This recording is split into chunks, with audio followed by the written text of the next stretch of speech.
This conference will now be recorded. Welcome back to Live Talk with Dr. B. Hill. Today we are going to have some continued guests.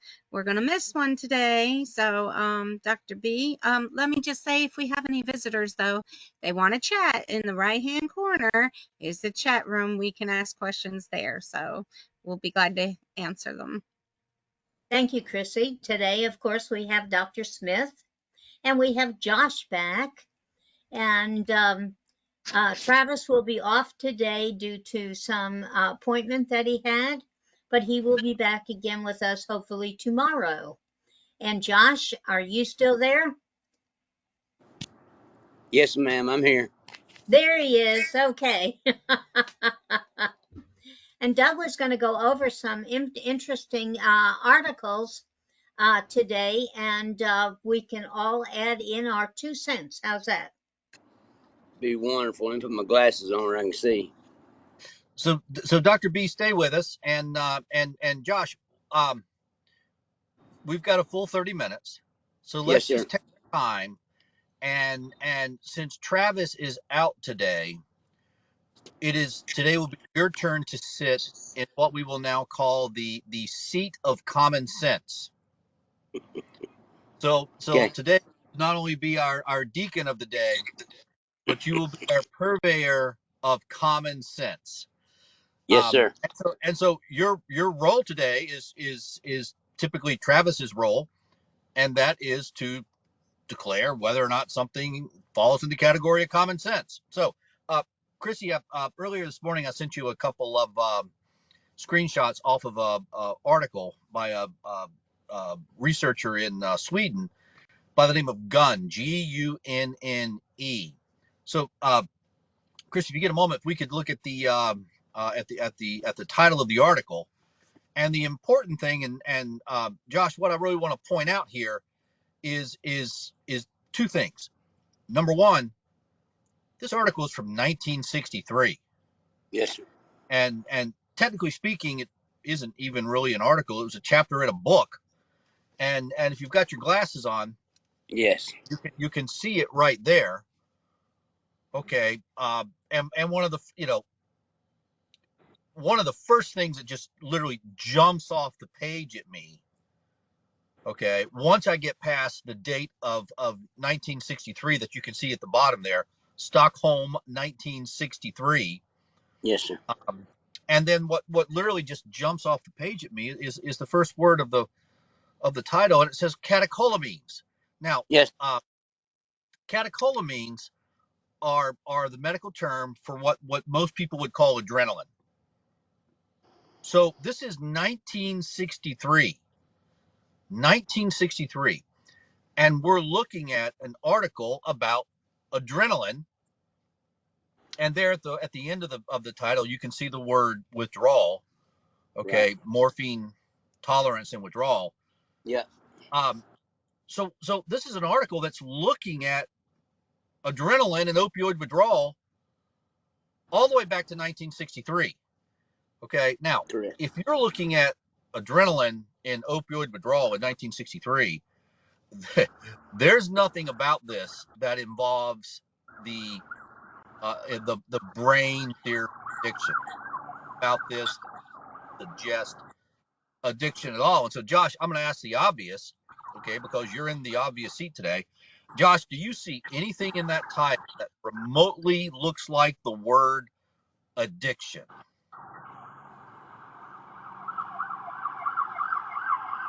No, sir, I do Now, not. and the reason you don't is because it's not there. It's not there. No, sir. It's not No. there. So there you go. That's step one in the in the obvious category today. That's Yes, sir. step one, common sense category today. We're all the way back to 1963, and we're not seeing anything at all that's talking about addiction or a brain process or a surge in dopamine in the brain. We're all the way back in 1963, and just judging by the title of this chapter in the book, it's pretty clear we're going to be talking about the adrenalines, the catecholamines. That's what this is about. And it's pretty clear that we're going to be talking about the catecholamines, the adrenalines, in opioid withdrawal.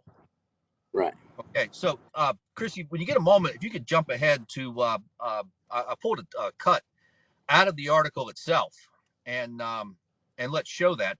It's a pretty large quote, and I don't want to get lost in the weeds. I don't want to get lost in the weeds here. We're going to stay very superficial and on the surface here.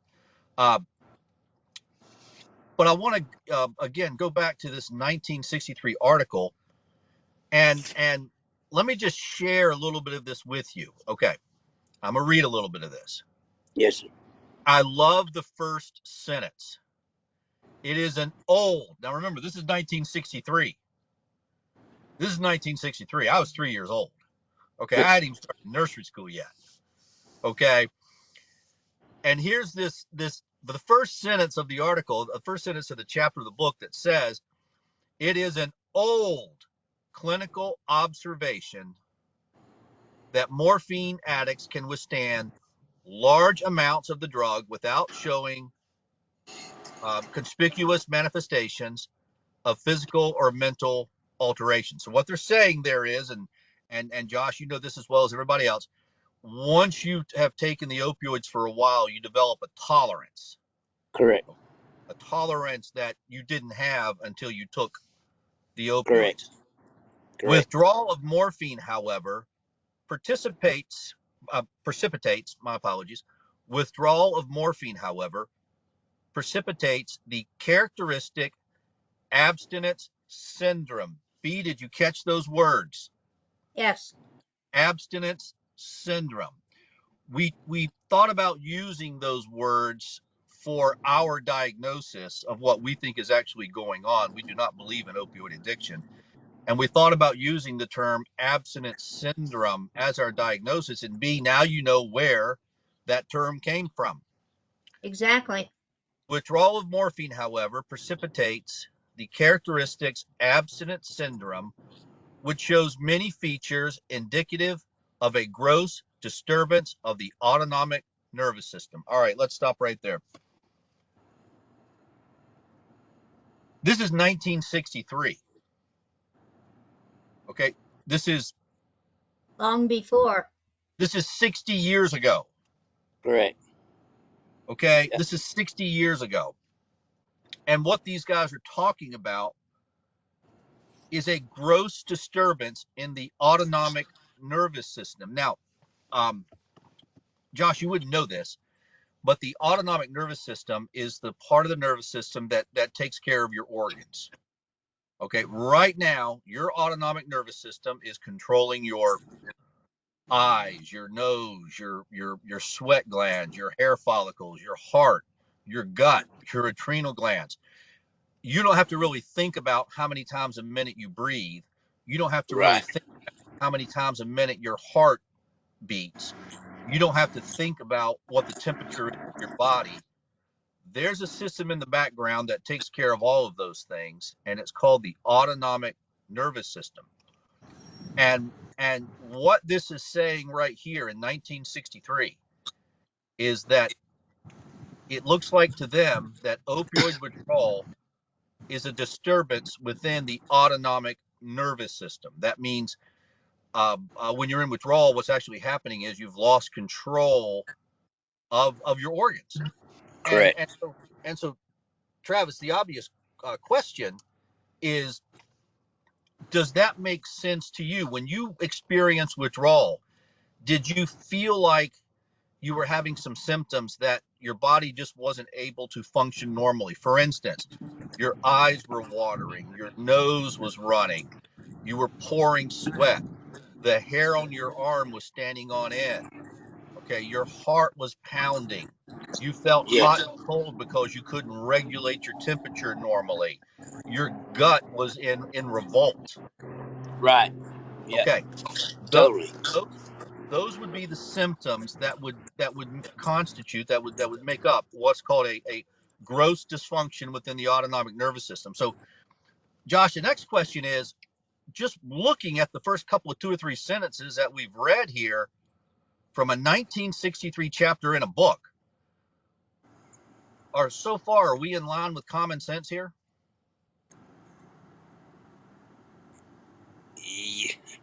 Yeah, I would man. say Looks like so. I would say so. Yeah, Yeah, it's just common sense. It makes sense. This guy knows right. what he's talking about in 1963. Josh, Yeah, you can read this and you can kind of go, yeah, that makes sense. When you go into withdrawal, you lose control of your organ systems. absolutely, Right, absolutely. right. He doesn't. He's not talking about some brain disease or that you were craving opioids to get high. He's No, saying that after you get to the point where you develop tolerance, when you try to stop taking the opioids, you lose control of your body. correct. Yes, sir. This is 1963. That's crazy. Now it's crazy. All right, thank you for saying that. But let's interpret what it's crazy means. It's crazy because it falls in the category of common sense. Right. Yeah, that's what. Right. Yes, correct. Right. Right. That's you're in the common sense seat today, Josh. That's what your role is. Travis isn't here, so you're wearing the hat of common sense. This guy was talking in 1963. This guy's describing what we believe today. Correct. You know that's what we believe. We believe today that when you go into opioid withdrawal, you're losing control of the nervous system that controls your organs. That's why your eyes water, you're yawning, your nose runs, your hair Yeah. stands on end, you're pouring sweat, your heart pounds, your gut goes into revolt. You've lost control of all of those symptoms, all of those systems. And here's this guy 60 years ago that was saying exactly what we're saying today. Right. So the obvious question is, and by the way, there's no obvious answer to this, but the obvious question is, what happened to common sense? Yeah. It looks like it got thrown out of the door a long time ago. I mean, it's very evident. Uh, and this article here is common sense that the Thank man you. had it figured out. Right. And 60 years ago, he Correct. had it figured out 60 years ago. Okay, B, are you with us so far? Sure am. What are your thoughts on this, B? Does it make sense that and Josh is saying that this is falling in the category of common sense. Yeah. 60 years ago, this guy was saying, hey, once you get to the point where you have opioid tolerance, if you suddenly stop your opioids, you go into a state where you lose control of the autonomic nervous system. That is exactly what our study is showing. That is exactly what our study is showing. And that's before they went ahead and did their putting little things in mice heads. Now, Yeah. Josh, I'll tell you this, Josh. Um, and I call it as I see it, Josh. I don't mince my words. Okay. Go ahead. All right. Thank you. You want to know what the difference is? You want to know why this makes sense 60 years ago and the stuff we're hearing today doesn't make sense? Because 60 years ago, the psychiatrist was not involved. Correct. I agree totally with that. 100%. 60 years ago, the psychiatrist was not involved. And what you're seeing, Josh, is you're actually seeing what I love and what I've dedicated my life to. What you're looking at here, Josh, is you're looking at science. Correct. That's Correct. what you're looking at. And one of the reasons I love science as much as I do is because I try to keep myself within the boundaries of what I call common sense. Okay. Yes, And sir. and so let's do a little scientific experiment here, Josh. Okay. If you went home and you got on a step ladder, an 8-foot step ladder, Yes, sir. and you climbed up on that ladder and you said, I do not believe in gravity, and then you jumped, what's going to happen? You're going to become Uh, a believer I, real quick, aren't you? yeah, I'm going to believe real quick in gravity. Yes, sir. So I'm that's the going to thing. fall and hit the ground. That's the thing about science, Josh. It doesn't really matter what your belief is, does it? No, it does not. You're correct. Right. Science is true. And Correct. what you're looking at here 60 years ago, and by the way, if 60 years blows your mind, just give it a couple of minutes and we're going to blow your mind even further. So this guy 60 years ago, he hit the nail right on the head. Correct. And you have felt the horror that is opioid withdrawal. And when you see what this man is saying, that what you experienced was a loss of control of your internal organ, that kind of makes sense. Totally. Totally Yeah. makes sense. So let me keep reading here. All right. Okay. So if we've blown your mind so far, it's going to get worse. All Okay. right. All right, which shows many features indicative of a gross disturbance of the autonomic nervous system, together with excitation, which is sometimes exaggerated to the point of delirium. Now, when I read that excitation to the point of delirium, what I'm actually thinking about there are the adrenaline levels, catecholamine levels, and I don't use the term delirium. Remember, years ago. After a few stormy days, recovery process becomes evident, and the characteristic syndrome generally subsides in about 10 days. Not sure I agree with that, but okay. Now, look at this next sentence here. And by the way, this is in Sweden, so forgive me for how I pronounce the names. Okay. Kolb and Himmelsbach. Kolb and Himmelsbach, 1938. Whoa. Wow. 1938. Have developed a quantitative method for the scoring of all measurable abstinence manifestations in man. Some of the signs and symptoms are, now follow me here. You're going to love this Wow. because you're going to recognize these words: restlessness, rise in respiratory rate and pulse rate, rise in blood pressure, fever, rise in basal metabolism, rise in blood sugar, dilated pupils, tremor, hair standing on end, and then reduced weight and calorie intake, insomnia, yawning, watery eyes, watery nose, sweating, vomiting, and diarrhea. Wow. Did you catch the date? Yes. 1938. 1938. Wow. And again, I point out the difference is there's no psychiatrist. Right. Correct. That's very Correct. true. That's what the difference is. There's no psychiatrist here telling you, oh, no, this is all a brain process. It's all in your head. If you take the opioids, you get opioid addiction, and then you're just craving to get high because you want to get that dopamine rush in your brain again. No, no, we're going back here 60 years, 70 years, Right. 80 years, Correct. 85, if I'm doing the math right. We're going back 85 years, Yes. and they're actually measuring the symptoms that you experienced, Josh, Good. Exactly. 85 years ago. This is what That. happens when the psychiatrists get involved. And what happened here, Josh, is the psychiatrist replaced science with their opinion. And they decided Right. that what happened to you had nothing to do with your autonomic nervous system. But what happened to you was you became an opioid addict because you took the opioid. You had this surge in brain dopamine that was so wonderful, so nirvana, so incredibly beautiful that now you forego everything, all your responsibilities, and you're just a selfish drug addict chasing a high. That's not what it is it, Josh? No, that's not. No, that's not what it is.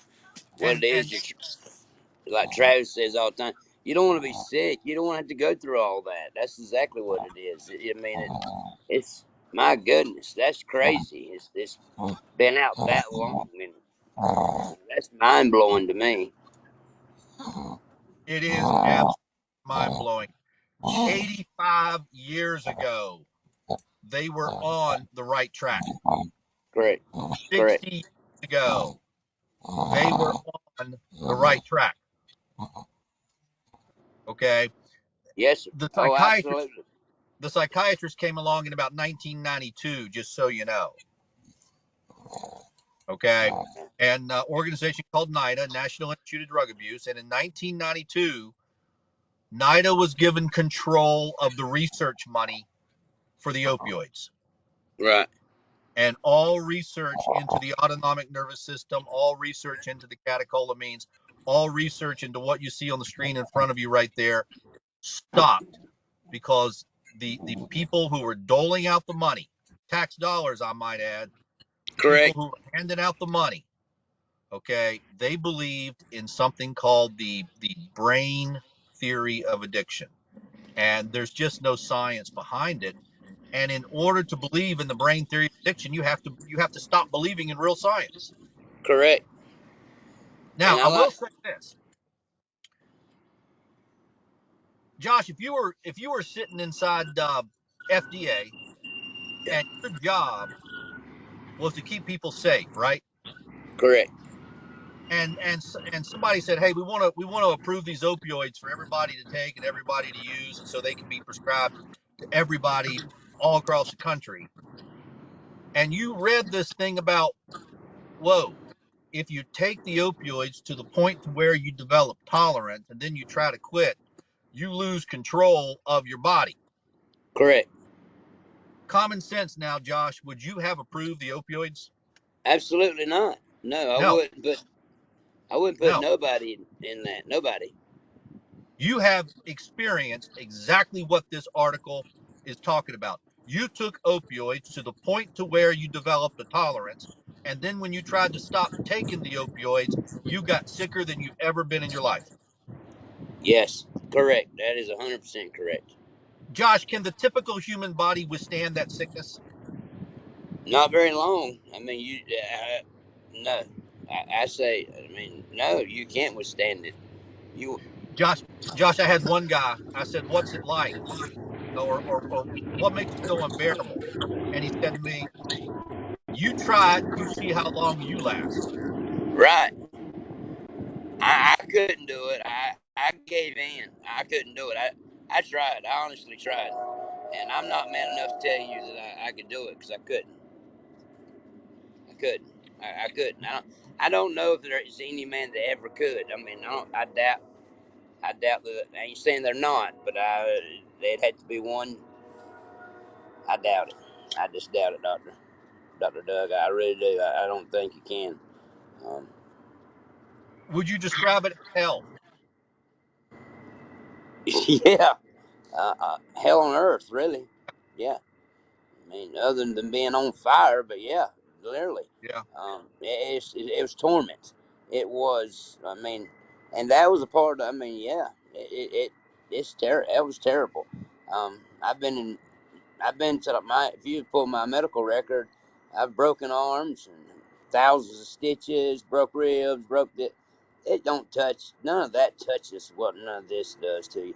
This that stuff can be fixed. This you have no control of your body, and nobody. I don't personally like it, but nobody likes to not being able to function. So, um, this it makes no sense.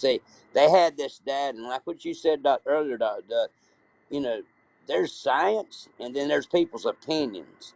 And I know what the saying was when I was growing up about opinions. Opinions are like other things, and I'm not going to say that on the podcast. Everybody's got one. Yes, everybody's got one, Everybody's got but one. when it comes to science, no, you gotta follow it. Every scientist knows that. I mean, All right, let me point out something obvious here, Josh. Now, yes, sir. you're wearing the common sense hat. You're in the common sense seat today, right? Yes, sir. And common sense would tell you, ain't no way you would approve the opioids if you were the FDA. There's no way you would approve the opioids if you knew this science. Absolutely not. Absolutely not. So the opioid manufacturers, they had to bury the science, didn't they? Yes, they did. They Yes, had to change the subject, didn't they? they did. That's something you just don't skip. You totally you just you skip it. You skip it. I know my personal belief. I think they're skipping it for the money and skipping it for because uh, for different reasons I would say, but I believe they want it. So Uh, common sense. if you were working at the FDA, you already said there's no way you would approve the opioids if you knew they resulted in what it says right here, a gross dysfunction within the autonomic nervous system. So they had to change the subject, and so they turned it into a mental health issue. Correct. I And totally then agree. they could get it approved, and then they could manufacture the opioids. Yep. Yep. They had it. They turned it into something that it wasn't. Yes. They Right. lied. It's a lie. That's what it is. It's a lie. Amazing, isn't it? Yeah, it's mind-boggling because they're putting human lives. I mean, we're not giving this to animals. I mean, these are people with, my background. These are living human beings with souls, and I would not do that to my worst enemy. I don't say I have any, but I wouldn't do it to an enemy, much less to somebody trying to make them better. And no, I definitely would not have passed that or let that go through. Now, Josh, you had no idea this science was out there, did you? Absolutely not. This is the first time I've ever seen it, Dr. Doug. But it really only takes about 10 or 12 minutes to understand it. Yes, absolutely. And then once you understand it, suddenly you really understand what's going on. Yes, it is very profound. It's about the money, isn't it? It has to be, Dr. Doug. That's all I know. I mean, it's got to be all about the money because they don't care about. I mean, it's like they're annihilating the population. I mean, if you take these, they know that all this is going to happen to you, and it's a wormhole we've talked about before, and that's not right. It's not. It's not. No, that's terrible. Josh, do you think Makes me some mad. people when they reach the realization that you reach today, do you think they're going to be angry? And what should we say to those people? They're going. I'm angry now. I am very angry. I don't. There's really nothing you can say other. Somebody. That makes me very angry, Dr. Doug. I apologize for. Well, then let's no, Josh, this is very important. There are people who will see this and Um. they need to know two things, Josh, and I need you to tell the people these two things. Yes, Number sir. one, anger is normal. Number two, Anger. anger is okay. And I need you to say Yes. those. Anger is normal, and anger is okay because that's something that God gave us in our bodies. But um, for them to put this on the market is totally neglecting the oath they had taken for the job. Obviously, they certain jobs you have to do certain, like even what I do on a living. I have a certain quality we have to pump out to give to our customers. So it's a defective product, It and is. right here. And that to me, that is a defective product.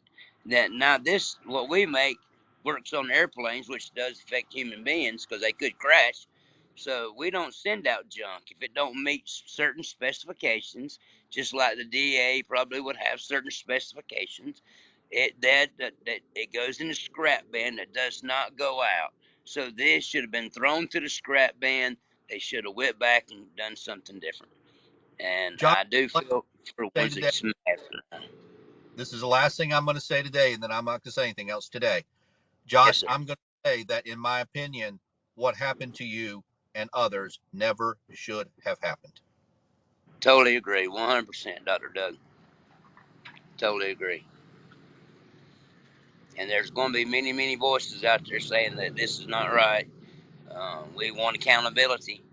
Somebody needs to say, I done it. I done it for the money. I done it for this cause. I mean, it had to be the money. That's all the pharmaceuticals want. It's all this world wants is money, money, money, money, money. But I hate that. I really do hate that, especially knowing that science. That's mind blowing, Doctor Doug. Mind blowing. I agree. Oh mercy, there's the bell. It's been that. Yeah, It's been there's the 30 bell. minutes. Fast. You got it. There's Chrissy. Yeah. Always. Yep. Thank you so much for joining us today, Travis, or Josh. I'm sorry, we missed Travis. Yeah. So yes, it's always nice to get another perspective, like Dr. Smith said. Absolutely. So thank you all for joining Live with Dr. B every Monday through Thursday, 12:30 to 1. Thank you. Y'all have a blessed Thank you, day. everybody. I really appreciate it. A You really too. Thank interesting y'all. program again. Bye-bye.